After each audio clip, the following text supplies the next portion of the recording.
President, and gentlemen, ladies of the House,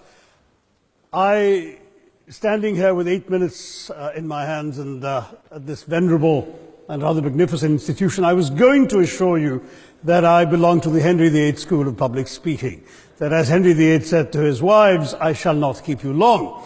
But now finding myself the seventh speaker out of 8 in what must already seem a rather long evening to you, I rather feel like Henry VIII's last wife. I more or less know what's expected of me, but I'm not sure how to do it any differently. Perhaps what I should do is really try and pay attention to the arguments that were advanced by the opposition today. We had, for example, Sir Richard Ottaway challenging the very idea that it could be argued that the economic situation of the colonies was actually worsened by the experience of British colonialism. Well, I stand to offer you the Indian example, Sir Richard. India's share of the world economy when Britain arrived on its shores was 23%. By the time the British left, it was down to below 4%. Why? Simply because India had been governed for the benefit of Britain. Britain's rise for 200 years was financed by its depredations in India. In fact, Britain's industrial revolution was actually premised upon the deindustrialization of India. The handloom weavers, for example, famed across the world, whose products were exported around the world, Britain came right in. There were actually these weavers making fine muslin, light as woven air, it was said.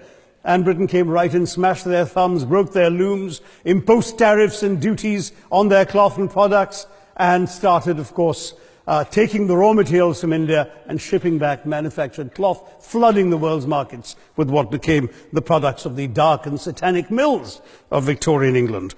That meant that the weavers in India became beggars, and India went from being a world-famous exporter of finished cloth into an importer, went from having 27% of world trade to less than 2%. Meanwhile, colonialists like Robert Clive bought their rotten boroughs in England on the proceeds of their loot in India, while taking the Hindi word loot into their dictionaries as well as their habits.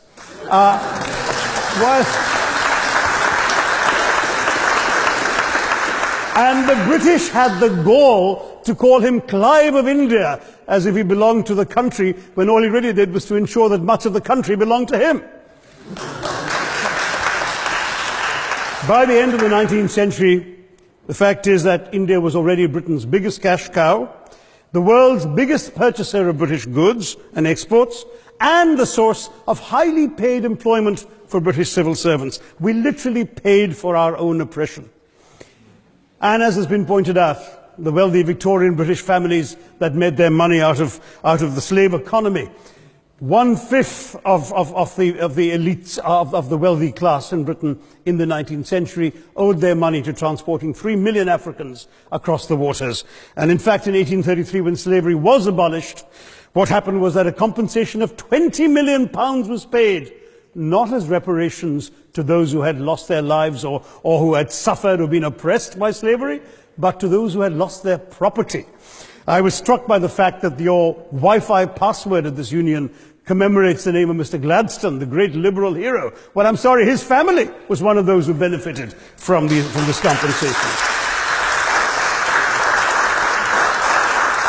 Staying with India, between 15 and 29 million Indians died of starvation in British-induced famines. The most famous example, of course, was the Great Bengal Famine during the Second World War, when 4 million people died because Winston Churchill, deliberately as a matter of written minuted policy, proceeded to divert essential supplies from civilians in Bengal to sturdy Tommies and Europeans as reserve stockpiles. He said that the starvation of anyway underfed Bengalis mattered much less than that of sturdy Greeks. This is Churchill's actual quote. And when conscience-stricken British officials wrote to him, pointing out that people were dying because of this decision, he peevishly wrote in the margins of the file, "Why hasn't Gandhi died yet?"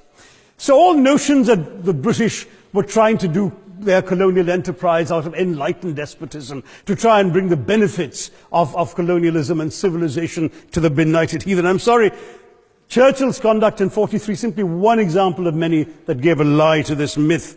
As others have said on the proposition, violence and racism were the reality of the colonial experience. And no wonder that the sun never set on the British Empire, because even God couldn't trust the English in the dark.